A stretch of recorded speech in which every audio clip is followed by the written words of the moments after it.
नमस्कार मित्रांनो, अनुभव स्टडीमध्ये सर्वांचं स्वागत. 29 मार्च 2025 चे जेवढे पण महत्त्वाचे चालू घडामोडी असतील हे महत्त्वाचे प्रश्न आपण या व्हिडिओच्या माध्यमातून ऐकूयात, कव्हर करूयात. व्हिडिओ खूप महत्त्व ठरणार आहे. शेवटपर्यंत व्हिडिओ नक्कीच आपल्याला काय करायचं आहे बघायचं आहे. आयुष्याची लढाई जिंकण्यासाठी शरीर थकले तरी चालेल, मात्र मनस्थिती कायम राहिली पाहिजे. आपल्या मनाच्या जोरावरती आपण आपलं जे काही भविष्य आहे ते अवलंबून असतं. त्यामुळं शरीर जरी थकत असलं तरी मनाची जी काही कमजोरी आहे ते जाणू द्यायचं नाही. मन आणखीन बक्कळ होऊन आपण जो काही आपल्या ध्येयाकडे जायचं आहे, गाठायचं आपल्याला ध्येय लवकरात लवकर. ओके, याच विचारांसह सुरू करतो. महत्वाच्या 29 तारखेचा पहिला प्रश्न तो खूप खूप महत्वाचा आहे. नुकतेच 28 मार्च रोजी खालीलपैकी कोणत्या देशामध्ये 7.7 रिश्टर स्केलचा भूकंपाचे धक्के आढळलेले आहेत? म्हणजे कोणत्या देशामध्ये 7.7 रिश्टर स्केलचा भूकंप सर्वांना माहिती असतील म्यानमारमध्ये आढळलेले. तर पर्याय क्रमांक 3 लक्षात ठेवा, म्यानमार IMP आहे. ओके, जो भूकंप हे भूकंप मापक म्हणतो आपण. भूकंप मापक कशाद्वारे मोजतो आपण? भूकंप हे रिश्टर स्केलच्या माध्यमातून मोजत असतो आपण. त्यामुळे हे रिश्टर स्केल हे काय आहे तर भूकंप मापक आहे, यंत्र आहे, लक्षात ठेवा. आणि जे भूकंपाचं ग्राफ आहे त्याला म्हणतो आपण सिस्मोग्राफ. ऍक्च्युअली सिस्मोग्राफ हा झाला ग्राफ, हा आहे भूकंप मापक. किती तीव्रता कशामुळे द्वारे मोजतो आपण? रिश्टर स्केलच्या माध्यमातून आपण मोजत असतो, लक्षात ठेवा. ओके, हा चालू घडामोडीचं टायमिंग फिक्स केलं नाही. फिक्स ज्यावेळेस होईल ना त्यावेळेस थोडंसं सेटल सगळं लागलं ते मी करून जाईल. आता जोपर्यंत होते तोपर्यंत बघून घ्या. म्यानमार आहे, लक्षात ठेवा. म्यानमारमध्ये हा भूकंप रिसेंटली झालेला आहे. कितीचा? 7.7च्या वर गेले, 7, 8, 9, 10 पर्यंत वर गेले तर जास्तीत जास्त विध्वंसक असतं. तितकं जास्त तुमचं रिश्टर स्केल असेल तितकं जास्त हा जो काही भूकंप राहणार तो घातक राहणार आहे. जीवितहानी, वित्तहानी वगैरे घडणार आहे. तुम्ही व्हिडिओ वगैरे बघितला, शॉर्ट्स वगैरे बघितला असाल युट्यूबवरती वगैरे, इंस्टावरती वगैरे, की मोठमोठे बिल्डिंग पडत होते. ठीक आहे, इतकं मोठं हानी, वित्तहानी आणि मानवहानी त्या ठिकाणी म्यानमारमध्ये झालेलं आहे. त्यामुळं म्यानमार ह्याचं करेक्ट आन्सर असेल, लक्षात ठेवा. याचे जे काही धक्के आहेत ना हे पार आपल्या दिल्लीपर्यंत देखील आढळले आहेत. दिल्लीपर्यंत, भूतानमध्ये, थायलंडमध्ये, ह्याच्यामध्ये देखील याचा भूकंपाचे जे काही धक्के आहेत ना ते आढळलेले आहेत. म्यानमार राजधानी आता न्यापिदॉ. म्यानमारची राजधानी येतं न्यापिदॉ ही राजधानी, लक्षात ठेवा. म्यानमारचं जो काही चलन आहे चलन येतं कयात. कयात किंवा कॅट हे येतं म्यानमारचं चलन. भारताचे जे काही सीमा आहे, भारताची सीमा जवळपास 4 राज्यांना लागलेलं आहे. म्यानमारचं 4 राज्यांना लागले आहे. कुठले कुठले राज्य असतील तर एक आहे अरुणाचल प्रदेश आहे, त्याच्यानंतर नागालँड आहे, अरुणाचल प्रदेश, नागालँड, मणिपूर आहे, त्यानंतर मिझोराम. यांची सीमा लागलेला आहे या आपल्या झारखंड या आपल्या म्यानमार या देशाला, लक्षात ठेवा. आणि या ठिकाणी जो आपलं मदत करण्यासाठी आपण एक ऑपरेशन राबवलं या म्यानमारमध्ये, या भूकंपासाठी मदत करण्यासाठी एक ऑपरेशन राबवलं आपण. ते ऑपरेशन कुठलं असेल तर ते ऑपरेशन ब्रह्मा. ऑपरेशन ब्रह्मा आपण राबवलेलं आहे या ठिकाणी मदत व्हावी म्हणून. त्यामुळं म्यानमार राईट आन्सर आहे. बघा, काही दिवसापूर्वी तुर्की आणि सिरियामध्ये पण एक भूकंप आलेला होता. तुर्की आणि सिरियामध्ये जो भूकंप आलेला होता, या भूकंपाच्या वेळेस पण आपण एक मदत म्हणून एक ऑपरेशन राबवलं होतं आपण. त्या ऑपरेशन नाव काय असेल तर ते ऑपरेशन दोस्त. ऑपरेशन दोस्त आपण सिरिया व तुर्कीमध्ये आलेल्या भूकंपामध्ये तेथील लोकांना मदत करण्यासाठी आपण ऑपरेशन दोस्त राबवलेलं होतं. समजला हा भाग कळतोय. इंडोनेशिया ज्याची राजधानी येतं जकार्ता, भूतानची राजधानी येतं थिम्पू आहे. म्यानमारची राजधानी सांगितले. तुर्कीची राजधानी आहे अंकारा. तुर्की या देशाची राजधानी येतं अंकारा आणि सिरियाची राजधानी येतं दमास्कस. 28 मार्चला हा भूकंप आलेला होता. हा एवढं मोठी या ठिकाणी हानी झालेली आहे. जर आपण बघितलं तर हा जो ना हा आपला म्यानमार येतो, हा आपला भारत येतो. एवढा हा आपला भारत आहे. या ठिकाणी जो म्यानमार ना हा आहे म्यानमार. या ठिकाणी आहे म्यानमार, लक्षात ठेवा. या ठिकाणचा जो काही बिंदू होता म्यानमारचा नॅपिडॉ ही राजधानी, ह्यापासून इथं राजधानी नॅपिडॉ पासून काही अंतर किलोमीटरवरती हे जो 7.7 मॅग्निट्यूडचा रिश्टर स्केलचा भूकंप हा म्यानमारमध्ये झालेला आहे. समजतं, लक्षात ठेवा. त्यानंतर स्वतःचा उपग्रह प्रक्षेपित करणारे भारतातील पहिले राज्य कोणतं बनले असेल रिसेंटली तर तो आहे आसाम. त्याला आसाम सॅट नावाचा उपग्रह त्यांनी लॉन्च केलं होतं. आसाम सॅट. हिंदुस्थान पेट्रोलियम कॉर्पोरेशन HPCL चे नवीन अध्यक्ष बनले तर विकास कौशल हे बनले होते. हिंदुस्थान पेट्रोलियम कॉर्पोरेशन लिमिटेड जे एक महारत्न कंपनी आहे. कोणाला? युनेस्कोचा TWAS पुरस्कार in engineering and computer sciences 2026 हा पुरस्कार भेटलेला आहे. हा पुरस्कार भेटला आहे कोणाला? तर हे सुमन चक्रवर्ती यांना हा पुरस्कार भेटलेला आहे. सुमन चक्रवर्ती हे पश्चिम बंगालचे आहेत. महाराष्ट्रातील एकूण 12 जिल्ह्यामधून जाणारा जो शक्तिपीठ महामार्ग आहे, हा महामार्ग कोणत्या दोन ठिकाणा जोडणार आहे? हे शक्तिपीठ महामार्ग जोडतं नागपूर टू सिंधुदुर्गला. नागपूर टू सिंधुदुर्ग, सिंधुदुर्ग पासून पुढे ते गोव्याला पण जातं, त्यामुळे नागपूर टू गोवा म्हटलं तर काय हरकत नाही, सिंधुदुर्ग मार्गे. सिंधुदुर्ग मार्गे. ओके, चला. येस, पुढचा क्वेश्चन अत्यंत महत्वाचा आहे.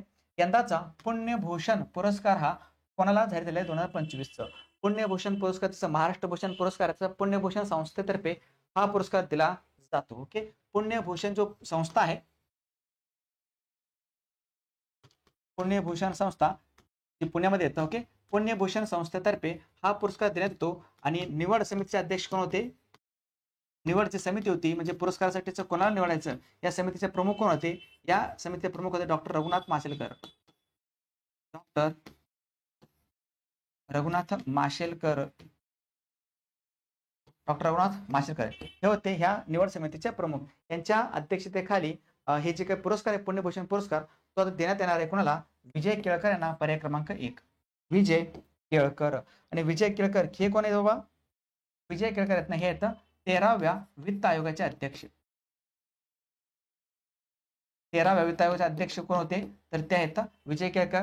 विजय केळकर यांनी सांगितलेली एक शिफारस खूप महत्वाची आहे. या शिफारसीनुसार आपण काय केलं होतं? भारतामध्ये goods and service tax GST लागू केलेला आहे. कोणाच्या शिफारसीनुसार? विजय केळकर यांच्या शिफारसीनुसार जीएसटी पण लागू केली होती. लक्षात ठेवा, जीएसटी खूप खूप महत्वाचं आहे. 1 जुलैला आपण जीएसटी संपूर्ण भारतामध्ये लागू केलं होतं 2017 मध्ये. 1 जुलै 2017 आणि 1 जुलैला आपण जीएसटी दिन म्हणून देखील साजरा करत असतो. हे आहे विजय केळकर. समजलं? त्यानंतर आता अशोक सराफ आहेत. अशोक सराफ आहेत. या अशोक सराफ यांना कोणता पुरस्कार भेटला होता? त्यांना भेटलाय महाराष्ट्र भूषण पुरस्कार. महाराष्ट्र भूषण पुरस्कार हा अशोक सराफ यांना देण्यात आला होता. लक्षात ठेवा, अजून एक व्यक्तिमत्व येतं म्हणजे 2024 यांना 23चा पुरस्कार 24 मध्ये दिलाय. त्यानंतर 24चा पुरस्कार 25 मध्ये देण्यात येतोय. कोणाला? राम सुतार यांना. राम सुतार यांना देखील महाराष्ट्र भूषण पुरस्कार देण्यात येणार आहे. 2024चा पुरस्कार 25 मध्ये देण्यात आलाय आणि ह्यांना आहे 2023चा पुरस्कार देण्यात आला. कधी? 2025 मध्ये. हा तुम्ही फरक लक्षात ठेवा, 23चा पुरस्कार 25 मध्ये, 25चा पुरस्कार 26 मध्ये असं लक्षात. हे राम सुतार आहेत आणि अशोक सराफ यांना पुरस्कार देण्यात आलेला पुण्यभूषण पुरस्कार हा महत्वाचा आहे. विजय केळकर, डॉक्टर विजय केळकर हा पुरस्कार पुण्यभूषण फाउंडेशन तर्फे जाहीर झालेला आहे. काही रिसेंटली झालेले जेवढे पण काही पुरस्कार आहेत त्यांच्यावरती एक नजर टाकत आपण. 97व्या ऑस्कर पुरस्कार 2025 मध्ये बेस्ट चित्रपट कुठला असेल तर तो आहे अनोरा नावाचा चित्रपट. अनोरा. पुरुषांमध्ये sports star of the year पुरस्कार देण्यात येणार आहे PR श्रीजेश यांना, जे भारतामधील हॉकीचे गोलकीपर होते आणि भारतीय हॉकी ज्युनियर टीमचे ते सध्या कोच आहेत. कुसुमाग्रज स्मृती पुरस्कार 2025 देण्यात आलेला आहे डॉक्टर अरुणा ढेरे यांना, जे साहित्य संमेलनाचे एकेकाळी अध्यक्ष राहिलेले व्यक्ती आहेत.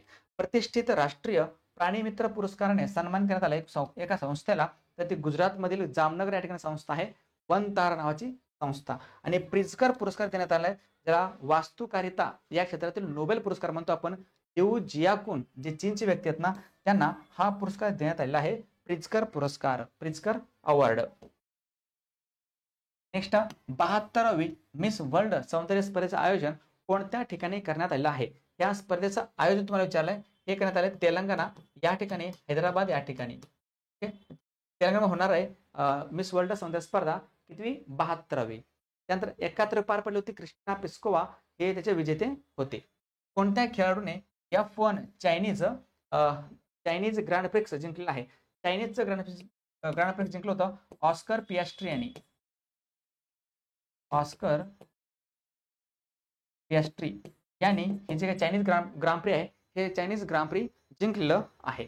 पर्पल फेस्टिवल 2025 आयोजन नवी दिल्ली या ठिकाणी करण्यात आलेलं आहे. नवी दिल्ली या ठिकाणी आहे पर्पल फेस्टिवल 2025. केंद्र सरकारने संसद सदस्यांचे वेतन प्रतिमाह किती केले आहे?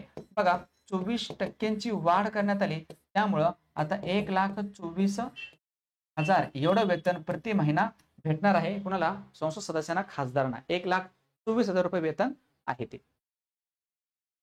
पुढचा प्रश्न परत IMP. प्रत्येक प्रश्न हे IMP आहेत आणि प्रत्येक प्रश्न हा कधी ना कधी तुम्हाला पेपरला विचारतील, त्यामुळे प्रत्येक प्रश्न हा थोडासा लक्षात ठेवत चला. नुकतेच नॅशनल वुमन्स हॉकी लीग 2024-25 विजेतेपद कोणी पटकावलेलं आहे? बघा, हे नॅशनल वुमन्स हॉकी लीग आहे.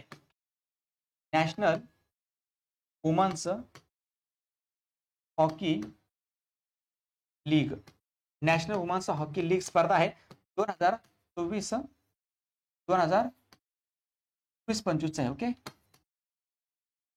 2024-25 स्पर्धा लक्षात ठेवा. याचं आयोजन करण्यात आलं होतं कुठं? याचं आयोजन रांची या ठिकाणी करण्यात आलं होतं. IMP झारखंडमध्ये.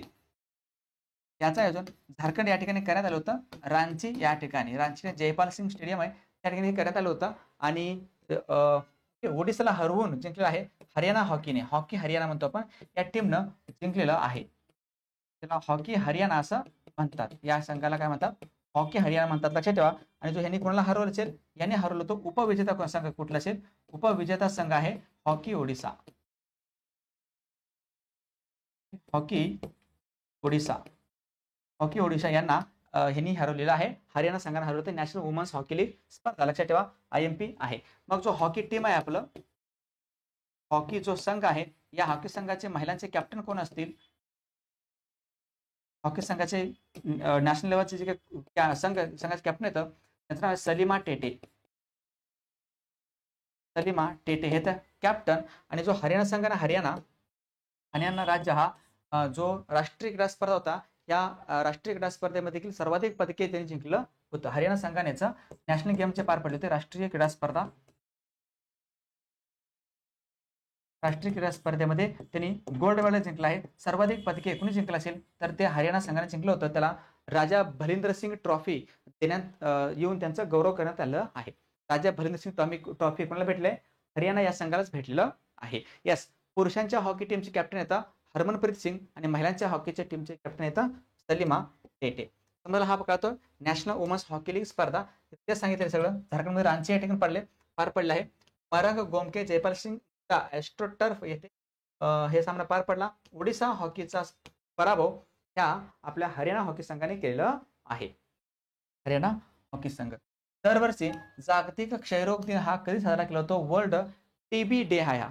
मग हा कधी असतो? हा असतो 24 तारखेला, 24 मार्चला. 24 मार्चला असतो, लक्षात ठेवा. 24 मार्चला जागतिक कबड्डी दिवस पण असतो. 2030 मध्ये राष्ट्रकुल क्रीडा स्पर्धेच्या आयोजनासाठी भारताने अर्ज केला असून यजमान शहर म्हणून कोणत्या शहराला निवडण्यात आलं आहे? तर ते अहमदाबाद शहर. भारतामध्ये 2030 मध्ये राष्ट्रकुल कॉमनवेल्थ गेम्स होतील. त्याच्यामध्ये अहमदाबाद हा होस्ट सिटी राहील. म्हणजे अहमदाबादमध्ये बऱ्यापैकी मॅचेस होतील. 59वा ज्ञानपीठ पुरस्काराने सन्मानित करण्यात आला कोणाला? विनोद कुमार शुक्ल यांना, जे की छत्तीसगडचे व्यक्ती आहेत. हिंदी भाषेमध्ये त्यांना हा पुरस्कार देण्यात आलेला आहे. विनोद कुमार शुक्ला. RK श्रीराम कुमार यांना संगीत कलानिधी पुरस्काराने सन्मानित करण्यात येणार आहे. तर त्याचा संबंध कोणत्या वाद्याशी आहे? ते व्हायोलिन वाजवतात.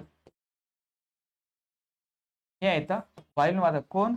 RK श्रीराम कुमार यांना संगीत कलानिधी पुरस्कार देऊन त्याचा गौरव करण्यात आलेला आहे. नेक्स्ट पुढचा प्रश्न IMP. भारत सरकारने अणु अभियानांतर्गत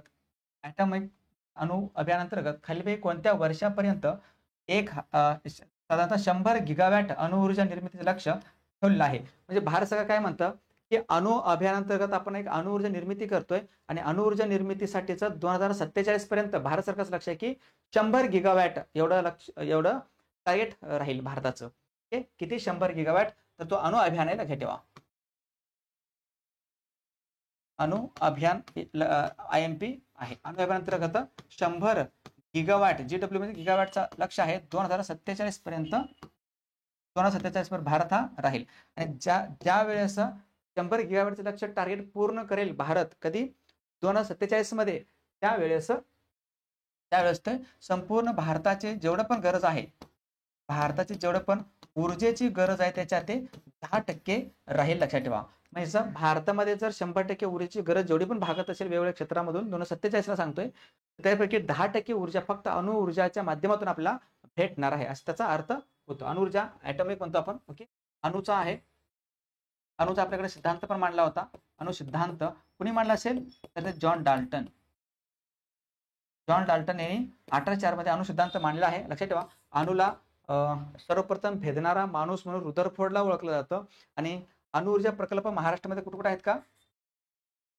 महाराष्ट्रामध्ये अणुविद्युत किंवा अणुऊर्जा प्रकल्प कोणत्या कोणत्या ठिकाणी आहेत? तर बघा, महाराष्ट्रामध्ये 2 प्रकल्प अत्यंत महत्वाचे आहेत. एक आहे तारापूर अणुविद्युत प्रकल्प, जो की पालघर या जिल्ह्यामध्ये येतो, पालघरमध्ये आहे. आणि दुसरा आहे चैतापूर अणुविद्युत प्रकल्प, जो अजून सुरू होणार आहे, तो रत्नागिरी जिल्ह्यामध्ये आहे. रत्नागिरी जिल्ह्यामधील कोणत्या गावात आहे? तर माडबन नावाचं गाव आहे, त्या माडबन गावामध्ये राहणार आहे. इथं आहे 2047 पर्याय क्रमांक 1. आणि हे साठी कंट्रोल ठेवणारी एक बॉडी आपल्याकडं Bhabha atomic research centre BARC. Bhabha atomic research centre बार्कची स्थापना झाली होती 1954 मध्ये. आणि डॉक्टर विवेक भसीन हे याचे अध्यक्ष आहेत बार्कचे, लक्षात ठेवा. आणि डॉक्टर होमी भाभा हे होते पहिले अध्यक्ष. डॉक्टर होमी भाभा हे होते पहिले अध्यक्ष.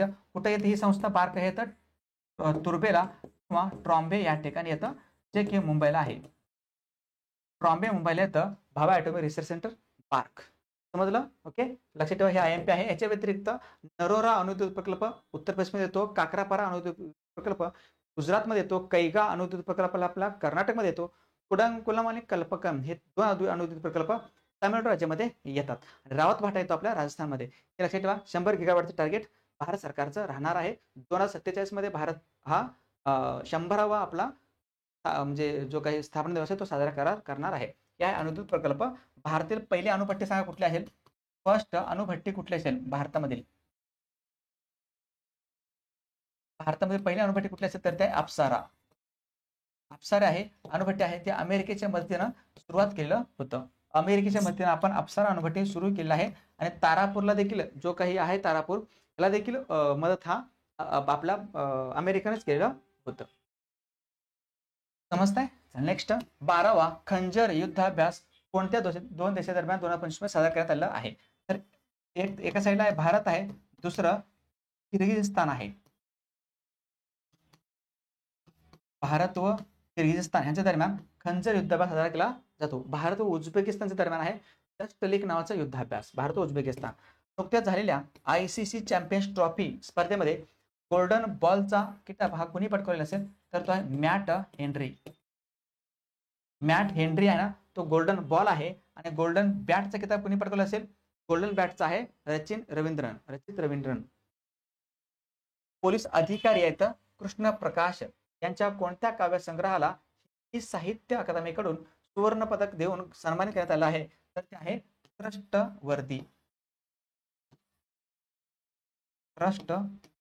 नावाचं काव्यसंग्रह करायचं नाही. कोणत्या राज्य सरकारने आपल्या अर्थसंकल्पामध्ये रुपयाचे चिन्ह बदलून तमिळ अक्षर वापरण्याचा निर्णय घेतलेला आहे? तमिळ याचा अर्थ हा तमिळनाडू आहे. हे अशा प्रकारचं त्यांचं चिन्ह आहे. अशा प्रकारचं चिन्ह आहे रुपयावालं. ओके, त्याच्यानंतर पुढचा क्वेश्चन आहे, नुकत्याच भारतातील पहिला नॅनो इलेक्ट्रॉनिक रोड शो कुठे सुरू झाला आहे? नॅनो जेवढे पण चिप्स असतील, पार्ट्स असतील, हे बनवण्यासाठी भारताला त्याच्यामध्ये जास्तीत जास्त परकीय चलन पण मिळावं आणि आपण एक स्वतंत्र राहावं म्हणून नॅनो प्रकल्पासाठीचा जो काही इलेक्ट्रॉनिक्स रोड शो आहे तो निर्माण करण्यात आला. कुठं? IISc बेंगळुरू या ठिकाणी पर्याय क्रमांक 2 आहे. आणि कुठे येतं हे IISc बेंगळुरू? हे तर कर्नाटक राज्यामध्ये येतं बेंगळुरू IMP आहे. ओके, समजता? क्रिकेट बॉल ही कशी जात आहे? आता कशामध्ये विचारलं क्रिकेट बॉल? हे क्रिकेट बॉल हे पेरो आहे. चला इथे बघा, नॅनो इलेक्ट्रॉनिक रोड शो कुठे सुरू झाला आहे? तर ते आहे IISc बेंगळुरू या ठिकाणी. पहिला रोड शो लक्षात ठेवायचं आहे. IISc बेंगळुरू आहे या ठिकाणी. इंडियन इन्स्टिट्यूट ऑफ सायन्स म्हणतो आपण, IISc बेंगळुरू आहे म्हणून तर या बेंगळुरूला काय म्हणतात? या बेंगळुरू म्हणतो आपण science city. Science city of India म्हणून कोणत्या शहराला ओळखतात? तर ते आहे बेंगळुरू. त्याचं कारणच काय असेल? तर त्याचं कारण आहे IISc बेंगळुरू या ठिकाणी आहे नॅनो इलेक्ट्रॉनिक रोड शो. मग नॅनोचे कार, आता नॅनो म्हटलं की 2 प्रश्न तुम्ही विसरायचे नाही. एक पहिला आहे नॅनोचे कार फॅक्टरी कोणत्या ठिकाणी आहे ते सांगा. दुसरा आहे नॅनो लिक्विड युरिया प्लांट कोणत्या राज्यामध्ये आहे? नॅनो लिक्विड युरिया प्लांट हे कोणत्या ठिकाणी आहे? 2 प्रश्न तुमच्यासाठी सांगायचं आहे. उत्तर काय असेल? नॅनो सीताफळ नाही. ओके, कुठलं असेल? Nano liquid urea plant nano liquid urea plant आणि नॅनोचा कार तो सानंद या ठिकाणी आहे. सानंद या ठिकाणी, सानंद गुजरातमध्ये येतं. आणि हे आहे ना, हे प्लांट हे पण गुजरातमध्ये येतो, मात्र कलोल नावाचे ठिकाण आहे. कलोल देखील कुठे येतो? गुजरात याच राज्यामध्ये येतो. कलोल गुजरातमध्ये नॅनो लिक्विड युरिया प्लांट, सानंद नॅनो कार. हा पॉईंट तुम्हाला कळाला असेल. नॅनो इलेक्ट्रॉनिक रोड शोचं उद्घाटन करण्यात आलं आहे 2025 मध्ये राष्ट्रीय विज्ञान चर्चास्त्र संकुल IISc बेंगळुरू या ठिकाणी. हे पण तेच दिलेलं आहे. त्याच्यानंतर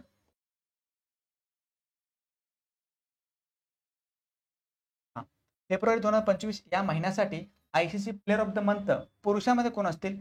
तर ते येतं शुभमन गिल. शुभमन गिल हे फेब्रुवारी महिन्यासाठी ICC player of the month येतं, लक्षात ठेवायचं आहे. कुठल्या महिन्यासाठी? हे फेब्रुवारी महिन्यासाठी आहे.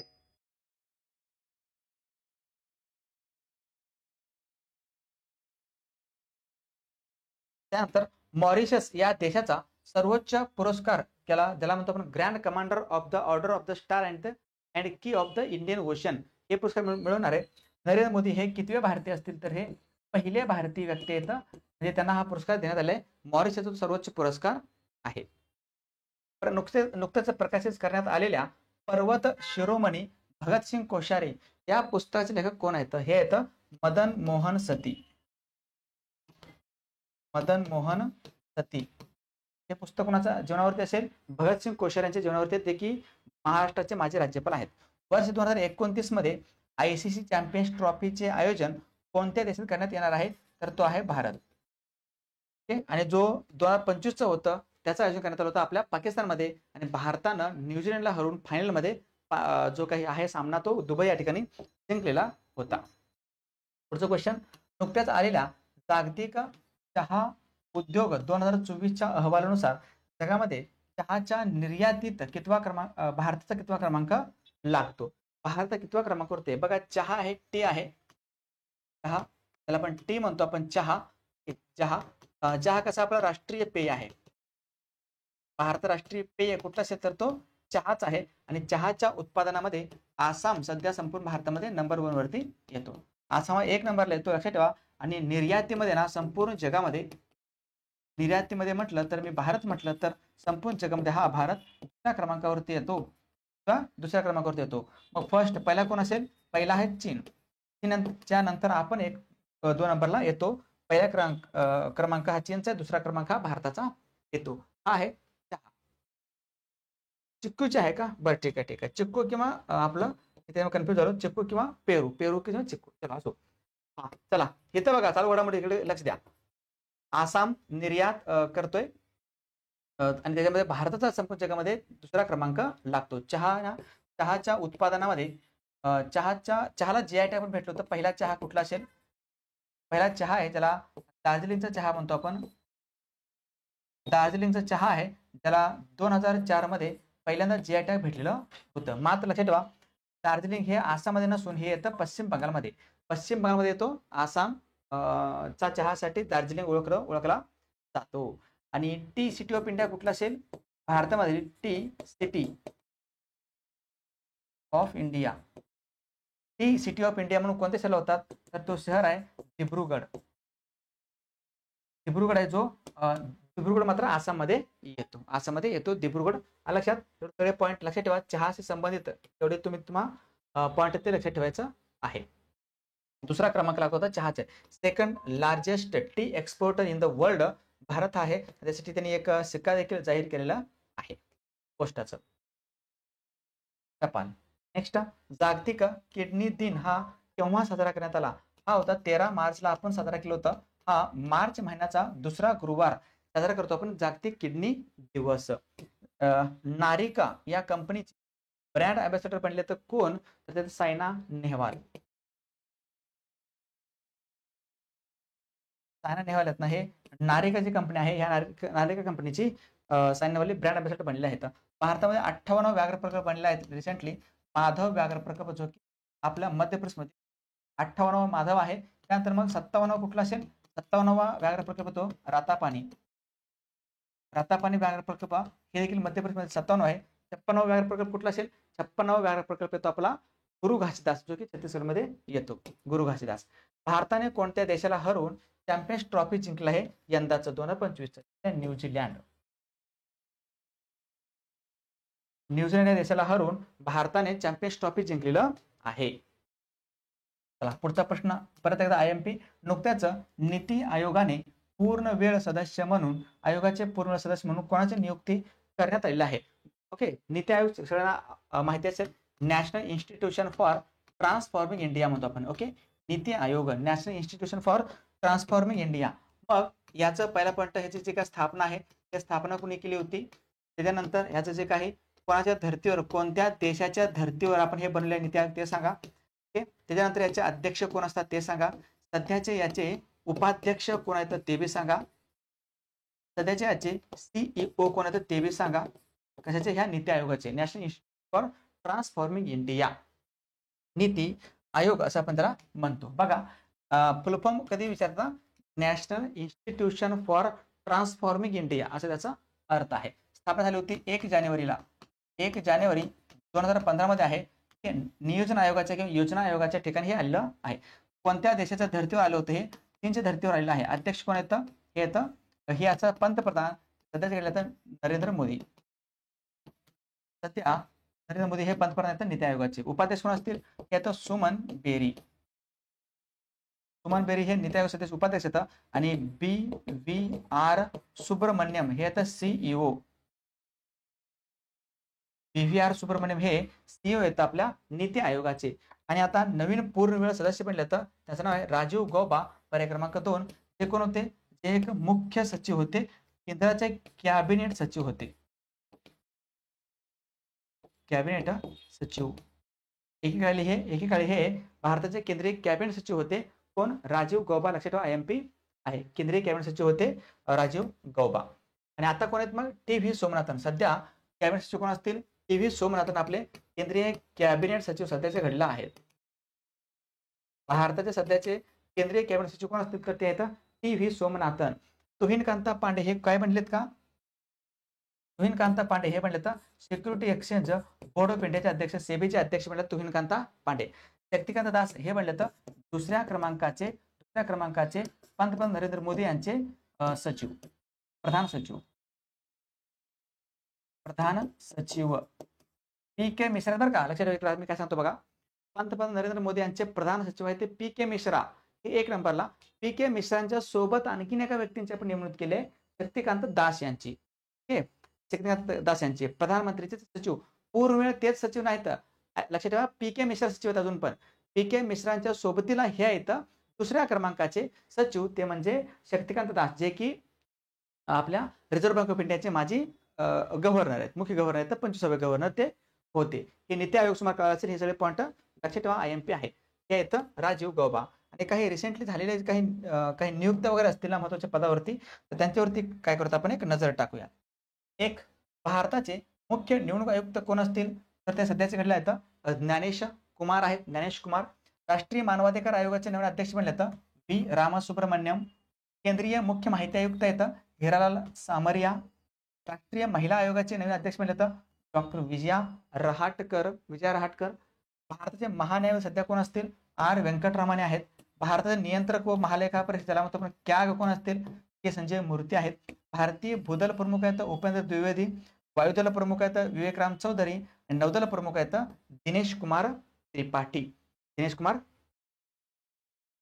हो अमरप्रीत सिंग आहेत ना. येस हे थोडं जुनं आलंय. वायुदल प्रमुख आहेत अमरप्रीत सिंग. येस. त्याच्यानंतर लोकसभेचे अध्यक्ष आता सध्या आहेत ओम बिर्ला. आणि राज्यसभेचे सभापती आहेत जगदीप धनखड, जे की उपराष्ट्रपती आहेत.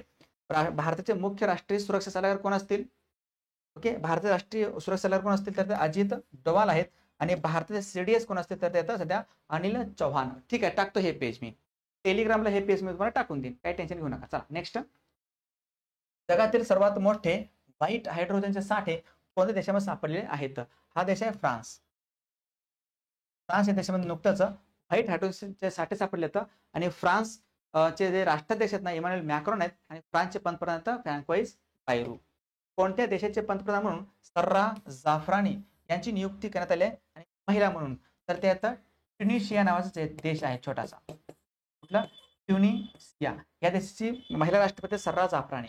नुकतेच चर्चेत असलेल्या मार्च ऑफ ग्लोरी या पुस्तकाचा संबंध कोणत्या खेळाशी आहे? तर हा खेळ आहे hockey. March of glory hockey संबंध आहे. स्टॉकहोम वॉटर प्राइज हा कोणाला देण्यात आलेला आहे? 2025चा स्टॉकहोम वॉटर प्राइज भेटले गुंटर बोस्चल यांना. गुंटर बोस्चल यांना हा पुरस्कार स्टॉकहोम वॉटर प्राइज देण्यात आलेला आहे. स्टॉकहोमची राजधानी आहे स्वीडनची राजधानी काय असेल? स्टॉकहोम आहे. Next IMP question. नुकत्याच मियामी ओपन 2025चा महिला एकेरीचा किताब हा कोणी पटकावलेला आहे? बघा, महिलांचं पण कोणी जिंकलं आणि पुरुषांचं पण कोणी जिंकलं आहे. हे मियामी ओपन आहे. हे मियामी ओपन आहे 2025. आता हे जे काय मियामी ओपन आहे हे कुठले खेळ खेळत ह्याच्या बाबतीत तर तो आहे टेनिस. मियामी ओपन आहे टेनिस आणि हे अमेरिकामध्ये खेळला जातो. मियामी हे ठिकाण कुठे येत असेल तर अमेरिका या देशामध्ये येतो. लक्षात ठेवा मियामी ओपन. अमेरिकेमध्ये जो आहे ना तो US ओपन वेगळा, अमेरिकन ओपन वेगळं आणि हे मियामी ओपन वेगळं आहे. एक छोटंसं ठिकाण आहे मियामी नावाचं अमेरिकेमध्ये. मग ह्याच्यापैकी ह्या मियामी ओपन मध्ये महिलांमध्ये कुणी जिंकलं असेल आणि पुरुषांमध्ये कुणी जिंकलं असेल? महिला आणि पुरुष हे दोन ह्याच्यामध्ये कोणी जिंकलं आहे? बघा, महिलांमध्ये जिंकलं होतं एरिना साबालेंका यांनी पर्याय क्रमांक 1 जिंकलं. हे एरिना साबालेंका यांनी जिंकलं आहे. मग एरिना साबालेंका हे कोणत्या देशाचे असतील? अलीकडे क्वेश्चन थोडंसं अवघड काय येतोय कारण त्यांचे देश विचारतात. ओके, तर ते आहेत बेलारूस. एरिना साबालेंका हे कुठले तर बेलारूसचे आहेत, लक्षात ठेवा. आणि पुरुषामध्ये हे तर एरिना साबालेंका ज्यांनी मियामी ओपन जिंकलं आहे येतं एरिना साबालेंका. पुरुषामध्ये कोणी जिंकलं असेल तर ते जेकब मेन्सिक यांनी. जेकब मेन्सिक पुरुषामध्ये जिंकलं तर जेकब मेन्सिक यांनी स्पर्धा जिंकलाय. हे कुठल्या देशाचे खेळाडू असतील तर त्यात चेक रिपब्लिकचे गणराज्य. चेक गणराज्य या ठिकाणचे तर जेकब मेन्सिक यांनी स्पर्धा जिंकलेली आहे. हा एवढं तुम्हाला कळालं असेल मियामी ओपन. अच्छा, जेकब मेन्सिक यांनी कोणाला हरवलं? कोणाला हरवले तर नोवाक जोकोविचला त्यांनी हरवलं होतं. नोवाक जोकोविच याला त्यांनी हरवलं म्हणून. आणि नोवाक जोकोविच कुठल्या देश खेळाडू असतील? हे येतं सर्बियाचे. सर्बियाचे तर नोवाक जोकोविच. समजलं?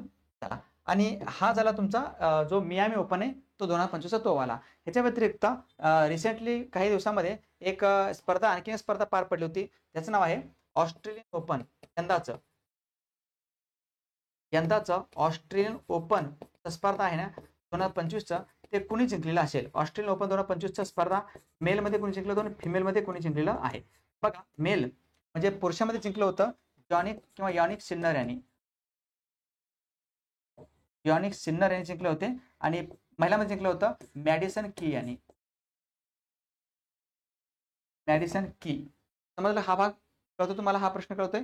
यानिक सिन्नर आणि कोको गप नाही आदिल, मॅडिसन की आहेत. मॅडिसन की आणि जॉनिक सिन्नर ही स्पर्धा जिंकली आहे. चायना ओपन आहे ना ते कोको गौपने जिंकलं होतं. China open.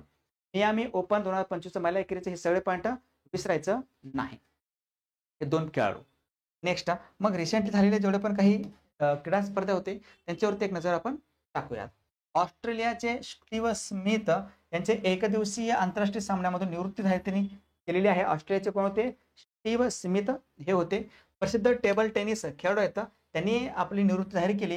नाव आहे Achanta Sharath Kamal. Dubai open ATP 500 tennis स्पर्धा पुरुष एकेरीचे विजेते कोण असेल तर तो आहे स्टेफानोस सित्सिपास. आणि इंडोर शॉर्टपुट मध्ये 16 मीटरपेक्षा जास्त गोळा फेकणारी पहिली भारतीय महिला कोण असते? त्यांचं नाव आहे कृष्णा जयशंकर. अच्छा, थोडं जमले झालं काय हरकत नाही. नेक्स्ट होऊ शकतं. त्यानंतर भारताचे नवीन वित्त सचिव बनले तर त्यांचं नाव काय असेल? भारताचे नवीन वित्त सचिव बनले तर अजय सेठ हे बनले तर भारताचे नवीन वित्त सचिव. नुकत्याच आलेल्या रिझर्व्ह बँक ऑफ इंडियाच्या अहवालानुसार भारतामध्ये सर्वाधिक रेमिटन्स कोणत्या देशातून येतो तर तो देश आहे अमेरिका. कुठून? अमेरिकेमधून सर्वाधिक रेमिटन्स हा भारतामध्ये येतो. रेमिटन्स म्हणजे काय? जे भारतामध्ये पैसा घेऊन येतात भारतीय लोक ते. कोणत्या देशाने अभिनेता चिरंजीवी यांना जीवन गौरव पुरस्कार देऊन गौरव केला त्यांचं तर तो देश आहे ब्रिटन. UKचा पुरस्कार भेटले जीवन गौरव पुरस्कार अभिनेते चिरंजीवी यांना. 57वी राष्ट्रीय खो खो अजिंक्यपद स्पर्धा कोणत्या राज्यामध्ये आयोजित केली जाणार आहे? तर हा राज्य आहे ओडिसा. ओडिसा, ज्याची राजधानी तर भुवनेश्वर. हे होते तुमचे अत्यंत महत्वाचे प्रश्न. महत्वाचा कालच्या किंवा मागच्या जे काही पेपर आहेत त्यांचे मागचे प्रश्न होते त्यांच्याशी काय करतो आपण एकदा रिव्हिजन करून घेऊयात. रिव्हिजन जितकं जास्त करता तितकं जास्त तुमचा फायदा होणार आहे. रिव्हिजन इज अ की ऑफ सक्सेस. पहिला आहे प्रश्न. पहिला प्रश्न, नुकतेच चर्चेत असलेले देवो द अनटोल्ड स्टोरी हे पुस्तक कोणत्या IPL संघावर आधारित आहे? तर तो आहे चेन्नई सुपर किंग्स CSK. ज्येष्ठ नागरिक आयोग स्थापन करणारे भारतातील पहिले राज्य कोणतं असेल? तर तो आहे केरळ. महाराष्ट्र विधानसभेच्या उपाध्यक्षपदी अण्णा बनसोडे यांची नियुक्ती करण्यात आली आहे. IPL आपल्या विधानसभेमध्ये सांकेतिक भाषा लागू करणारं पहिलं राज्य कुठलं असेल? तर तो आहे पंजाब. सांकेतिक भाषा लागू करणारं पहिलं राज्य पंजाब आहे. सर्वोच्च न्यायालयाने विद्यार्थ्यांच्या मानसिक आरोग्यासंबंधी चिंता दूर करण्यासाठी एका अध्यक्षाखाली कृती दल नेमलंय. त्या कृती दलाचे अध्यक्ष कोण असतील? तर ते आता S रवींद्र भट्ट. भारतातील पहिला त्रिभुवन सहकारी विद्यापीठ स्थापना कोणत्या राज्यात करण्यात आलाय? तर ते आहे गुजरातमध्ये. न्यू डेव्हलपमेंट बँकेचा 9वा मेंबर बनलेला आहे, 9वा सदस्य देश, तर तो इंडोनेशिया आहे. आणि 2025च्या इंडियन प्रीमियर लीग साठी मुंबई इंडियन्सचा अधिकृत पर्यटन स्थळ म्हणून भागीदार कंट्री बनलेला आहे, तो म्हणजे मालदीव. मालदीव. हो, आता लगेच अजून एक लेक्चर आहे तुमचं. चला काय करतो आपण, हे थांबूयात. अत्यंत महत्त्वाचा हा व्हिडिओ तुमचा व्यवस्थितपणे आपण संपवलेला आहे. आय होप मला हे लेक्चर आवडत असेल तर लाईक करा. तुमच्या मित्रापर्यंत कोर्सची माहिती शेअर करायचा आहे. आपल्या याच अनुभूष्टीच्या ऍप्लिकेशनवरती तो कोर्स राहणार आहे. ओके, चला थांबूयात. आपण भेटूयात नेक्स्ट व्हिडिओमध्ये. तोपर्यंत पाहत राहा अनुभूष्टी. थँक्यू. जय हिंद.